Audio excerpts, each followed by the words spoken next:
ብዙ የማትሪክ ተፈታኞች ገና ወደ ፈተና ክፍል ሳይገቡ እንደወደቁ አምነው በራሳቸው ምንም አይነት እምነት ሳይኖራቸው እዚህ ጋር ሁሉን ነገር ጨርሰውት ይገባሉ። ሌሎቹ ደግሞ ካልም ሆነው ተረጋግተው ወደ ፈተናው ክፍል ይገባሉ። በእነዚህ ሁለት ተማሪዎች መካከል ሜቢ የፕሪፓሬሽን ልዩነት ሊኖር ይችላል። ነገር ግን እናንተ እነዚህን 5 ነገሮች ካደረጋችሁ በቀሩት ጥቂት ቀናት ውስጥ አሁን ካላችሁበት ደረጃ ወደ ጥሩ ቦታ እንደምትደርሱና ማትሪክንም በጥሩ ሁኔታ እንደምትወጡት አልጠራጠርም። ለማታውቁኝ ሰዎች አብስራ እባላለሁ። ሞሪያ ዲጂታልስ የሚባል ማርኬቲንግ ኤጀንሲ ራን አደርጋለሁ። እንዲሁም የተለያዩ ስታርታፖች ላይ እሳተፋለሁ። ፕላስ ደግሞ በተለያዩ ሶሻል ሚዲያዎች እኔና የኔን ጀነሬሽን ሊረዳ የሚችሉ ሊጠቅሙ የሚችሉ ኮንተንቶችን ሼር አደርጋለሁ ማለት ነው። እናንተም ኮንተንት ብቻ ሳይሆን ቫልዩ ፈልጋችሁ ከመጣችሁ ሰብስክራይብ ማድረጋችሁ እንዳትረሱ። በባለፈው ቪዲዮ 5 ከማትሪክ በፊት ማድረግ የሌለብንን ነገሮች አይተናል። እሱን ቪዲዮ ያላያችሁ ሰዎች ቀድማችሁ ብታዩት እመክራችኋለሁ። እና አሁን ደግሞ ፈተና ላይ ከመቀመጣችን በፊት ማድረግ ያሉብንን 5 ነገሮች እናያለን። እስከ ቪዲዮ መጨረሻ መከታተላችሁ እንዳትረሱ። ላይክ፣ ሼር፣ ሰብስክራይብ እያደረጋችሁ ቪዲዮን ጀምሩት። ወደ ቪዲዮ። የመጀመሪያው ፕሮቲፕ አትፍሩ። ፍርሃት በፍጹም ሊያሸንፋችሁ ይገባል። ፍርሃት ሊቆጣጠራችሁ ይገባል። ሜቢ ቤተሰቦቻችሁ ዲስአፖይንትድ እንዳይሆኑባችሁ እያሰባችሁ ልትጨነቁ ትችሉ ይሆናል። እዛ ያለው የፈተናው የሆነ አትሞስፌር ሊያጨናንቃችሁ ይችላል። ልታገኙ የምትችሉት ማርክ ሊያስጨንቃችሁ ይችላል። ግን ፍርሃት በፍጹም በፍጹም በፍጹም ሶልቭ የሚያደርገው ነገር የለም። የሚሰጣችሁ ማርክ የለም። የሚጨምርላችሁ ነገር የለም። ግን ምን ያደርጋል? ፍርሃት ያላችሁን ነገር ይነጥቃችኋል። መቻል እየቻላችሁ ማድረግ እየቻላችሁ ፐርፎርም ማድረግ እየቻላችሁ ያን ነገር ማለፍ እየቻላችሁ ወደኋላ ይጎትታችኋል ማለት ነው። ምንድነው ማድረግ ያለባችሁ? ማድረግ የምትችሉት ነገር ላይ ፎከስ አድርጉ። አትጨናነቁ። በቻላችሁት አቅም ፍርሃታችሁን ለማስወገድ ሞክሩ። ፍርሃት የሚባለው ነገር በፍጹም በፍጹም ሊቆጣጠራችሁ ይገባል። እዚህ ጋር ነው ሁሉንም ነገር ጨርሳችሁት ልትገቡ የሚገባው። እሺ በቃ አልፋለሁ ብላችሁ አስቡ። በምንም መንገድ ወርቃለሁ የሚባለው ሐሳብ በጭንቅላታችሁ ውስጥ እንዳይገባ። ሁለተኛ ጥያቄዎችን በደንብ ሶልቭ አድርጉ። ሶልቭ አድርጉ ስል ምን ማለቴ ነው?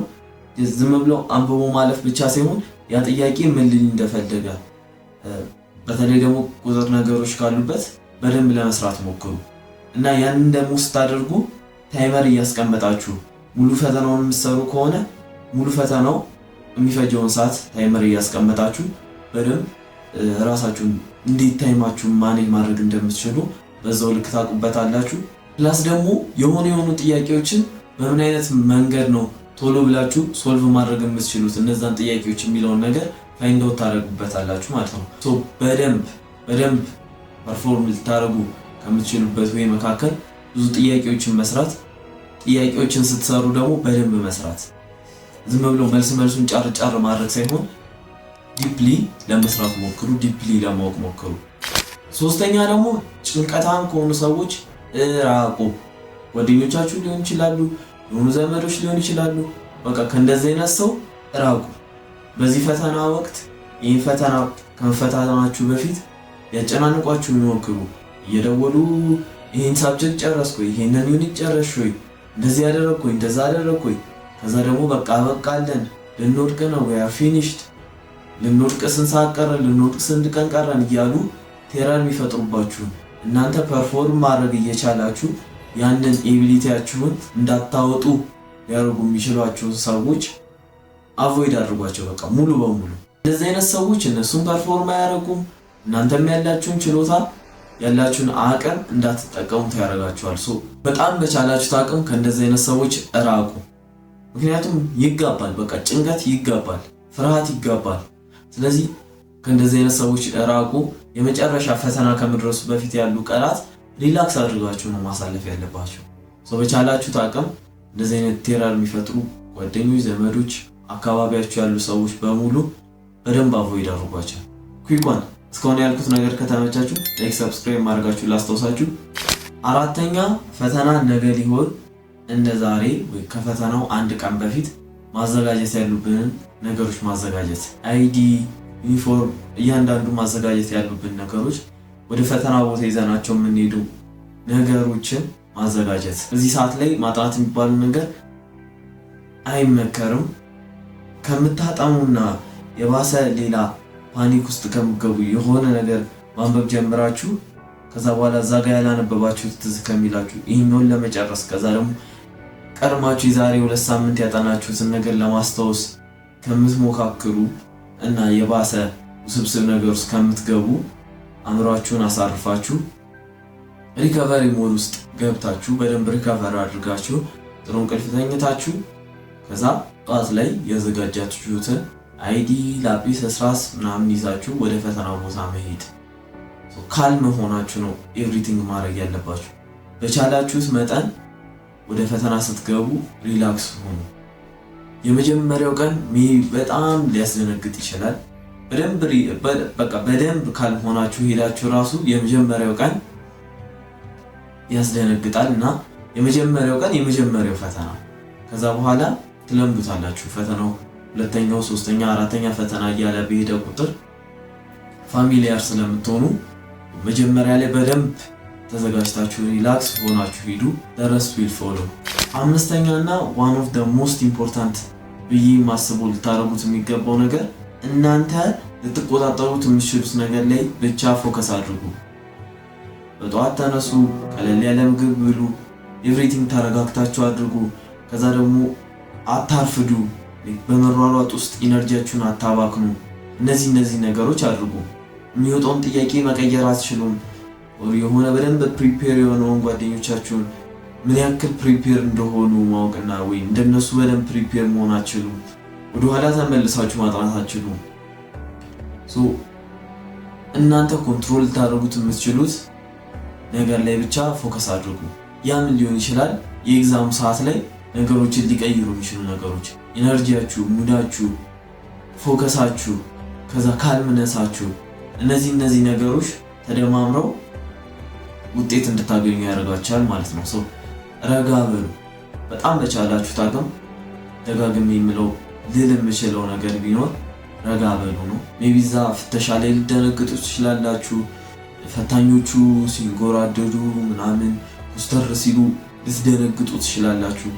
ግን ጀስት ረጋ በቻላችሁት አቅም ረጋ ለማለት ሞክሩ እና እናንተ ልትቆጣጠሯቸው የምትችሏቸው ነገሮች ቅድም እንዳልኳችሁ በጊዜ መውጣት፣ ቀለል ያለ ምግብ መብላት፣ ረጋ ማለት፣ እነዚህ ነገሮች ይዛችሁ ነው ወደ ፈተና ቦታ መሄድ ያለባችሁ።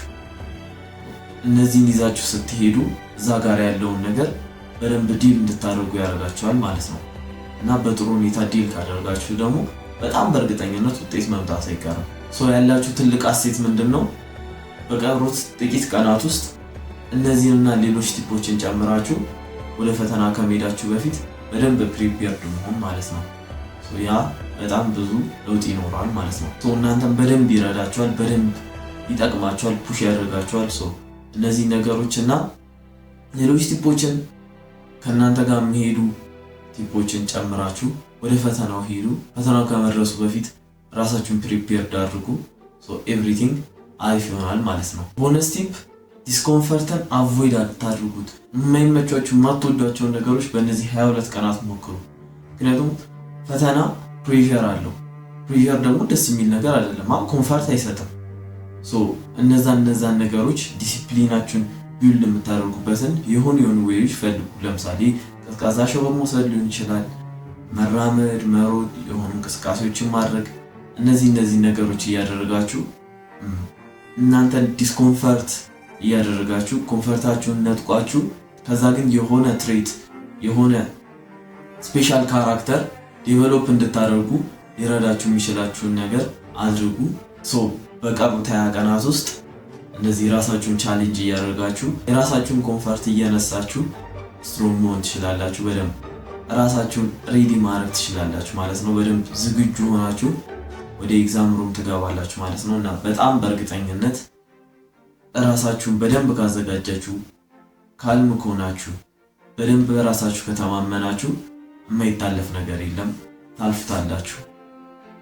በቻላችሁት አቅም ፎከስድ ሁኑ፣ ተረጋጉ፣ ፕሪፔርድ ሁኑ። ቀድማችሁ ጥያቄዎችን በመስራት አሳልፈ የቀሩትን ቀናት። ከዛ ደግሞ ቴረር የሚፈጥሩባችሁን ሰዎች አርቋቸው። በቃ ጭንቀት የሚፈጥሩባችሁን ጭንቀታሞቹን ሰዎች በደንብ ፑሽ አድርጓቸው ወደዛ። አጠገባችሁ እንዳይደርሱ አድርጓቸው። እነዚህ ነገሮች ካደረጋችሁ እጅግ በጣም በእርግጠኝነት እንደምታልፉ ጥሩ ውጤትም እንደምታመጡ አልጠራጠርም። ለሁላችሁም መልካም ፈተና መልካም እድል እመኝላችኋለሁ። ቪዲዮ በጣም በእርግጠኝነት ተመችቷችኋል ብዬ አስባለሁ።